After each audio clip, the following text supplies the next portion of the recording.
here is Mayor Jerry Demings, the mayor of Orange County down here in Orlando, Florida. He's signing a new executive order while wearing an American flag mask, which is ironic since many would consider the order he is signing un-American. You'll see what I mean by that in a moment. First, understand I bring this local story mainly because it is being repeated identically across the country. Mayors, city councils, and governors continue to sign orders into law that, frankly, they don't have any legal authority to create by executive order. All of this as a result of COVID-19.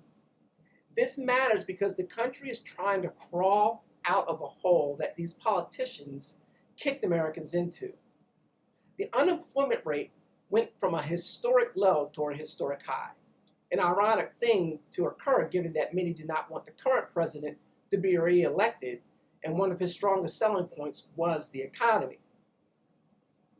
So, what did Mayor Demings decree?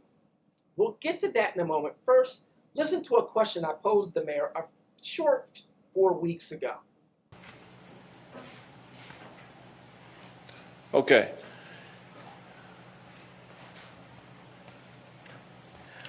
Yeah, I had a question for Sheriff Mina, and I do want to ask it, but first, you mentioned something just a few minutes ago that I think I need to follow up on. I don't want to belabor the point, but the issue in Osceola County really isn't a matter of how hard it is to enforce it. They don't really have the legal authority to do it. And so I want to have an understanding here that we're not going to come later and be like, oh, we can make people wear whatever we want. You understand what I'm saying? I mean, it seems like you're maybe kind of tiptoeing there. Well, I mean, we looked at the legality of it, and it's a complex issue. In some cases, clearly the government has the authority to regulate, I think health-related matters within a business. The Department of Health regulates, certain things that have to happen regarding the serving of food, et cetera, et cetera. But we don't want to have an overreach either. We want to balance that with the true need of having to take a causative action. We, amongst ourselves today, had that deliberation, and again, we just didn't think that that was an appropriate thing to do in Orange County. So the issue of whether it's legal or not really is a moot issue for us because we didn't take that action. Okay. Now, I feel like I'm in deja vu here. I remember a few short years ago when President Obama said he did not have the legal authority to do something with DACA, and he went ahead and did it anyway. Similarly, the mayor had this reversal to say today. So it's concerning to me. A few days ago, we said to you that we were going to monitor this, and we were very optimistic that even though we have increased testing within our community, we would continue to see the numbers remain low. That is not the case. So as a result of that, I have signed an executive order requiring every person working, living, visiting, or doing business in Orange County to wear a facial covering consistent with the CDC guidelines while in any public space. This will go into effect on Saturday, June the 20th at 12:01 a.m. until further notice. The executive order is in the best interest of all businesses, especially bars and restaurants. I will tell you, we do not want to experience another shutdown within our community. So everyone has to wear masks, no matter what. It can be easy to say we're still in a pandemic, so what's the problem? Now, the problem is twofold. One, the mayor does not have the legal authority to mandate this. In fact, in Florida statutory law, it says this about masks. And this is statute 876.12. Wearing a mask, hood, or other device on a public way, no person or persons over 16 of age shall, while wearing any mask, hood, or device whereby any portion of the face is so hidden, concealed, covered as to conceal the identity of the wearer, enter upon or appear upon any lane, walkway, alley, street, road, highway, or any other public thoroughfare in this state. So not only is it against the law to wear masks, but no mayor has the illegal authority to ignore Florida state law. So once again, we are in the pickle as Americans, watching those elected ignore the lines of authority that constrains them in the name of what? Safety? This argument was made at the very beginning of COVID-19. And for all the deaths that have occurred, the vast majority of them were in at-risk segments of the population, and have shown that shutting down the economy was completely foolhardy. But here we go again, and this is why this matters. When you're trying to get the economy going, what you want to have is as few impediments to people getting back out and about, purchasing, opening their business, doing commerce as possible. By requiring everybody to wear a mask, you're putting an encumbrance in front of getting the economy going back. The reality is people who were prone to wear a mask are already doing so. People who aren't wearing masks are not doing so because they don't believe that they need to. And when you look at the statistics from the CDC, this is kind of borne out. Last week, the thing that got Mayor Demings really going was an increase in COVID cases of 250 people or so. The vast majority of those cases were people in age groups 30 through 39. Now, according to the CDC, medical science, anyone who is in that age group has less of a chance dying from COVID at this point than dying from the flu. That's not my opinion. That's something you can go to the CDC, look at their death statistics as it pertains to COVID, and see that yourself. In the press conference in which he announced this executive order, they talk about how there's been an increase in cases, mostly in people who are in their 20s. Because, of course, when you're young, you think you're invulnerable. And guess what? According to the CDC, people in their 20s are, for the most part, invulnerable. Now, not really. There is a small portion of people in that age group in which something could happen. But percentage-wise, again, it's about the same or less than the common flu. So, once again, we're seeing people in charge make decisions based out of fear and not out of rationality. Now, if the state legislature of Florida got together with the governor and decided to pass a law requiring Floridians to wear masks, then while I would think it's silly, the mayor would be in complete control and have a right to require that of people in the Orlando area. But that is not happening. Therefore, not only do we not have to wear a mask, but the mayor is, again, stepping outside of the box of his authority. So what does this mean for you and me as a practical matter? Because, of course, you may be watching this video and you don't live in Florida. Maybe you're in Georgia or Chicago, California, Arizona. It could be anywhere. And the problem is whether it's here in Orlando or in your state and city, if your leaders are trying to do this, then understand what the practical implications are going to be. So today I went to the fresh market and I walked in to get something. They wanted me to wear a mask, and I politely told them the mayor doesn't have the authority to require this and I'm not going to. Now, I was only getting one thing quickly, and so I was already at the register, so they let me through. But what if I had a few different items that I wanted to get? Well, then you have two choices. Make a scene in the store, or possibly leave the store and do my business elsewhere. And that's what's going to happen, because in so many different ways across the country, retail is about convenience for people. People go out to eat not only for the camaraderie of eating and drinking with friends, but because they don't feel like cooking. We go to the grocery store to grab something quick rather than ordering it online, because even though ordering online is a little bit more convenient in terms of time and trouble, we all prefer to get it right now in person.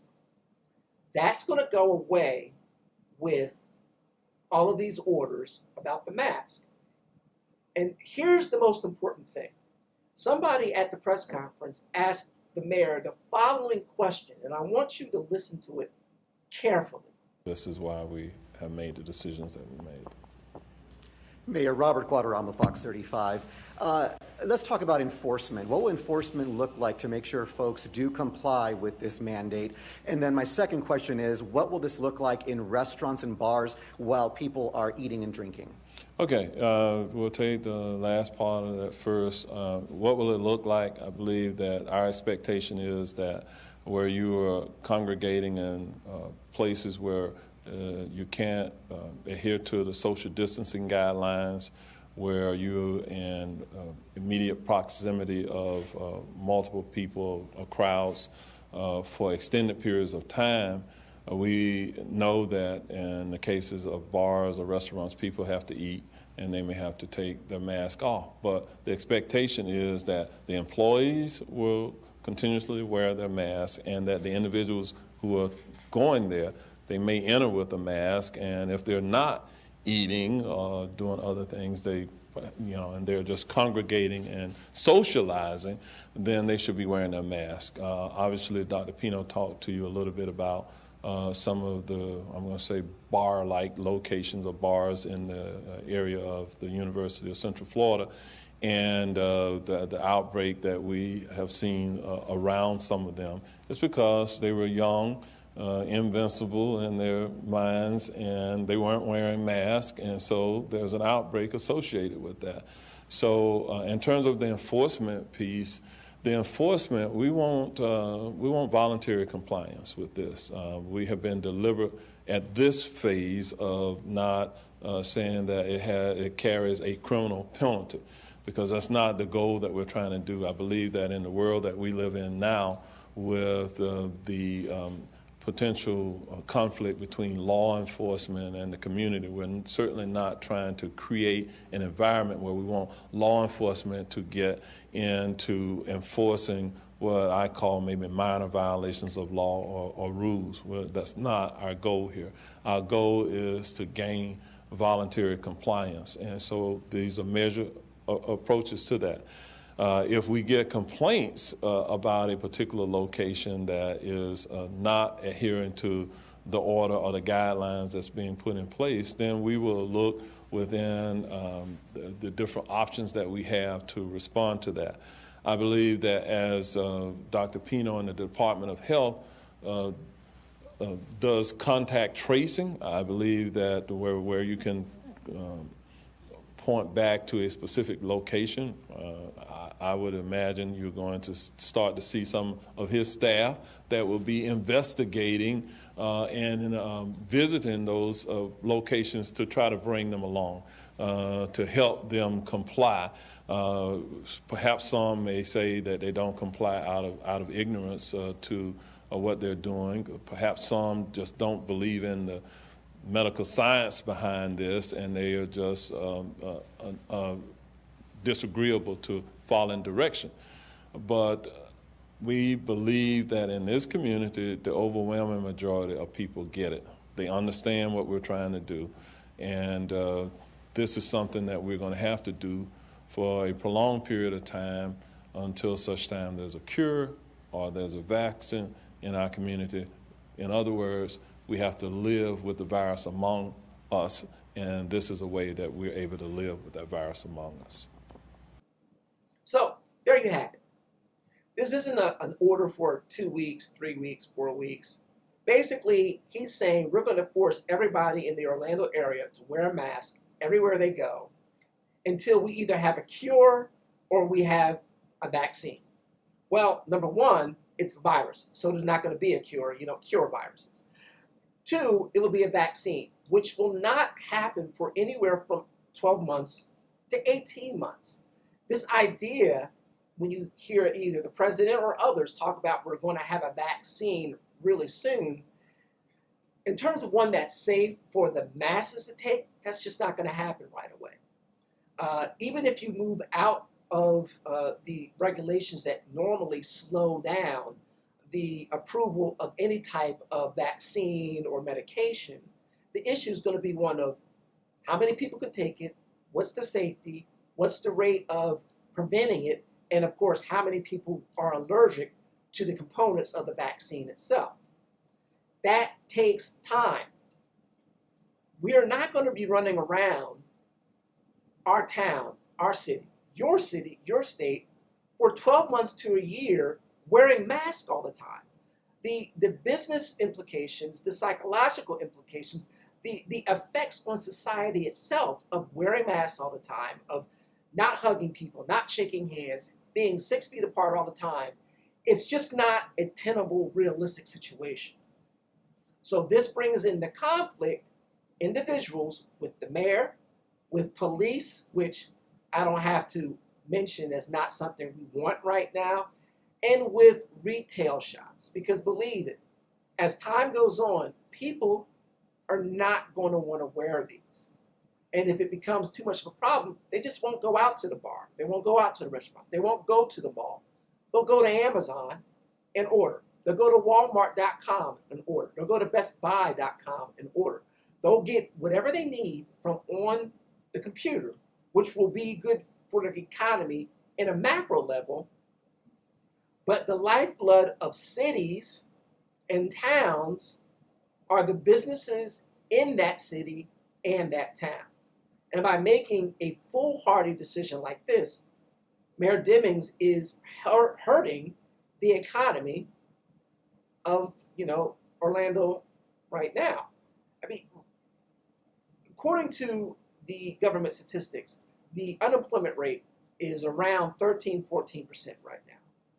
In order to get that down as quick as possible, not only does the economy have to be open 100%, but it also has to be, once again, as easy for people to go into business as possible. Some people are going to wear masks. I saw a woman at the grocery store wearing a mask, wearing gloves. She was putting all of her meats into plastic bags and then wiping those plastic bags down with antibacterial wipes. It was a bizarre sight, but people who are inclined to do something like that are going to do it. People like myself who are a little bit suspicious of all of the information we've gotten from the CDC and from other people like the World Health Organization are not going to, particularly when we're not in areas where it's confined. I mean, if you go into the movie theater, I guess wearing a mask might be smart. You go into a nursing home, you go into a hospital, you're going to your doctor. Okay, fine. But at the mall, running into the hardware shop, running into the bookstore, that is not something that I think people are going to want to do for an extended period of time. And the mayor would be wise, mine and yours as well, to keep that in mind. At the next press conference, I'll be pressing Mayor Demings about this very fact, his ability to overlook certain laws and how he's going to react to people who tell him, no, sir, you don't have a right to make me do this. That's going to wrap it up for this particular segment. If you have any questions or any comments, again, post them down below. Subscribe, hit the notifications because we're going to be talking about a number of other things that have come out this week that affect the economy as well as happen to be, unfortunately, political.